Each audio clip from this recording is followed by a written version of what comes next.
Halo semuanya, selamat pagi, siang, sore, dan malam. Kami dari kelompok 5 akan mempresentasikan hasil kerja dari kelompok kami. Kami di sini ingin membuat suatu aplikasi yang bertemakan lingkungan, di mana aplikasi ini bisa menjadi satu solusi untuk semua masalah yang ada, salah satunya masalah terkait masalah lingkungan. Namun sebelum itu, saya perkenalkan diri dahulu, nama saya Nicholas Raymond Tosimaru dengan NPM 2207-22111. Perkenalkan, nama saya Rama Febrian, NPM saya 2207-12127. Baiklah, saya akan menjelaskan tentang latar belakang. Latar belakang secara umum, lingkungan adalah kumpulan dari beberapa makhluk hidup dalam suatu ruangan, dan ruang lingkup tersebut terdapat sistem-sistem yang mempengaruhi makhluk hidup. Namun, hingga saat ini, masalah tentang lingkungan masih sering terjadi. Hal ini membuktikan bahwa kesadaran masyarakat untuk merawat lingkungan yang sangat kurang. Masalahnya, kurangnya partisipasi dari masyarakat terkaitnya pemeliharaan lingkungan. 2. Kurangnya kesadaran masyarakat tentang masalah lingkungan. 3. Belum adanya aplikasi atau sesuatu hal yang benar-benar dapat membantu menyelesaikan masalah lingkungan dengan cara yang mudah dan menarik. Solusi dari masalah yang ada kami memiliki ide membuat aplikasi untuk mengatasi masalah-masalah lingkungan. Tentu saja kami akan berbeda dengan aplikasi-aplikasi yang sudah di pasaran. Nah, di sini kami bakal memberikan 3 referensi kami sebagai sumber untuk kami membuat aplikasi kami. Nah, kami punya 3 aplikasi. Ketiga aplikasi itu adalah Environment Challenge, Joelbug, dan eRecycle. Ketiga aplikasi ini memiliki fungsi, kelebihan, dan kekurangannya masing-masing. Yang pertama, kita akan membahas tentang fungsi aplikasi, yaitu fungsi Environment Challenge dan Joelbug, di mana aplikasi ini sama-sama memberikan challenge atau tantangan kita tentang bagaimana caranya kita untuk menjaga lingkungan.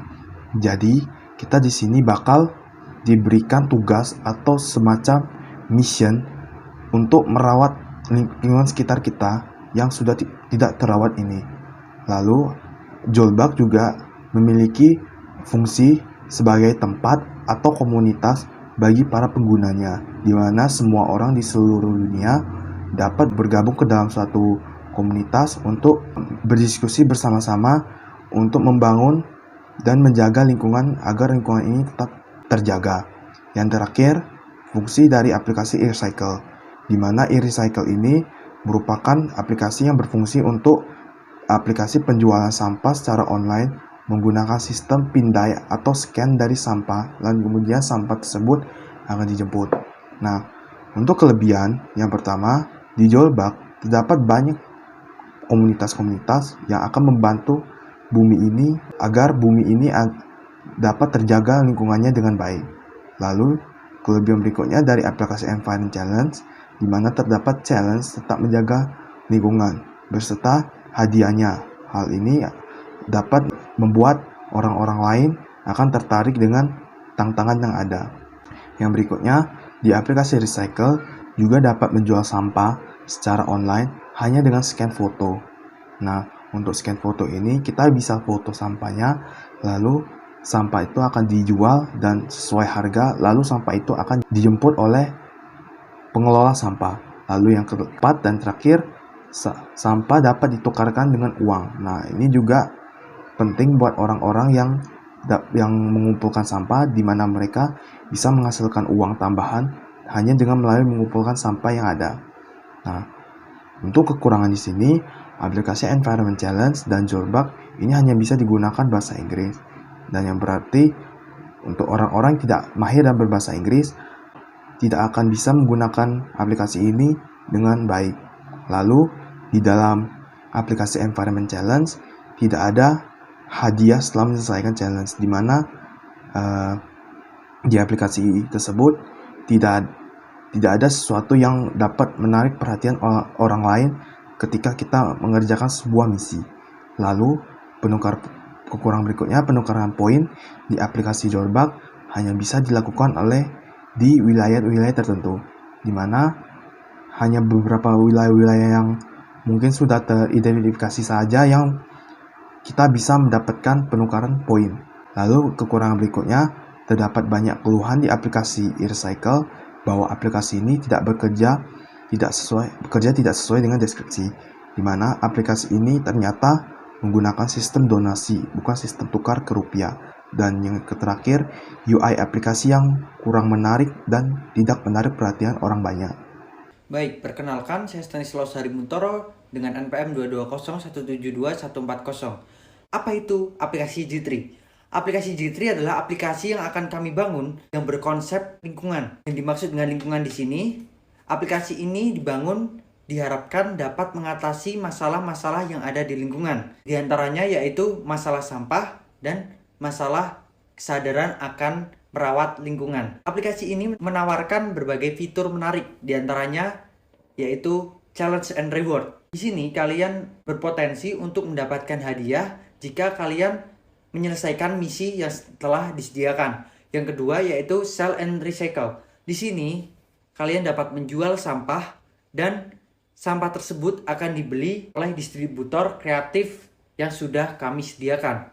Yang ketiga yaitu look around. Di sini kalian dapat melihat atau mencari titik-titik di mana ada pengolahan limbah sampah atau titik-titik di mana ada lokasi penghijauan. Agar bisa merealisasikan hal tersebut, kami memiliki data-data yang akan kami gunakan. Yang pertama, kami akan bekerja sama dengan e-wallet seperti GoBuy, OVO, dan lain-lain.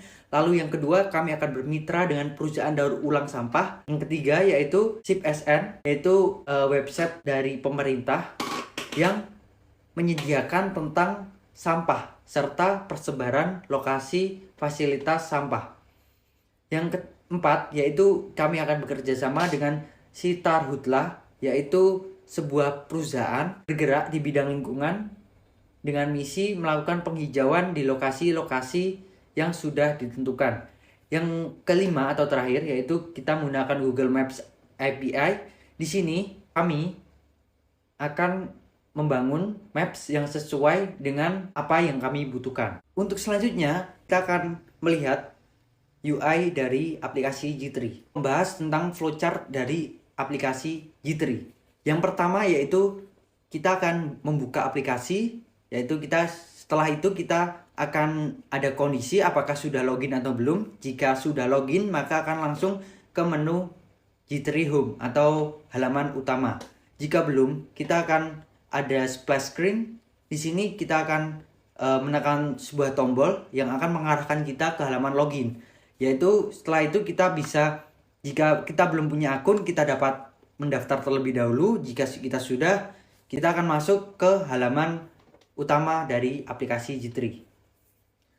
Untuk di halaman utama aplikasi G3 ini ada 4 fitur utama yang akan ada. Yang pertama yaitu fitur challenge and reward. Yang kedua yaitu ada fitur sell and recycle. Yang ketiga yaitu ada fitur look around. Yang keempat itu ada fitur setting. Untuk fitur yang pertama yaitu challenge and reward. Di sini kami menyediakan challenge dan exchange point atau G-point. Yang pertama kita akan membahas tentang challenge. Challenge di sini kita dapat memilih challenge, maka kita akan beralih ke halaman challenge progress atau halaman progress atau halaman untuk melihat challenge kita. Setelah itu, setelah challenge terpenuhi, kita akan masuk ke halaman challenge berhasil atau telah berhasil diselesaikan.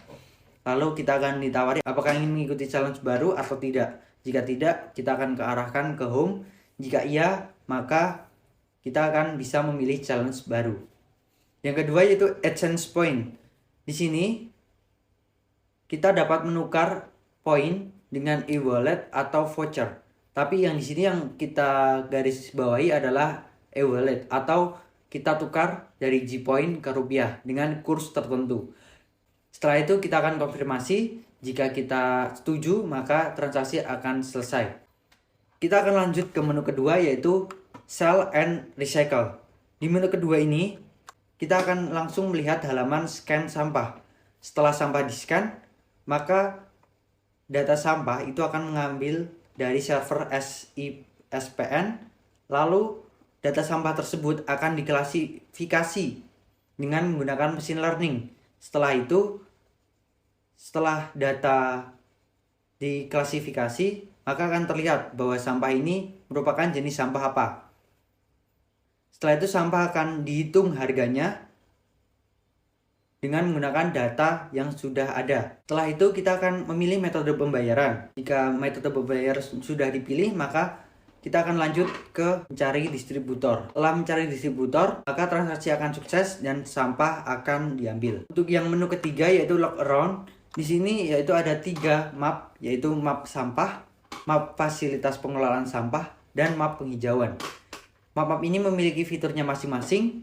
Yang pertama yaitu fitur yang secara umum, maps ini akan menunjukkan lokasi-lokasi sesuai dengan fiturnya masing-masing. Untuk yang terakhir yaitu account dan setting. Di sini kita akan menyediakan personal account, e-wallet, dan setting.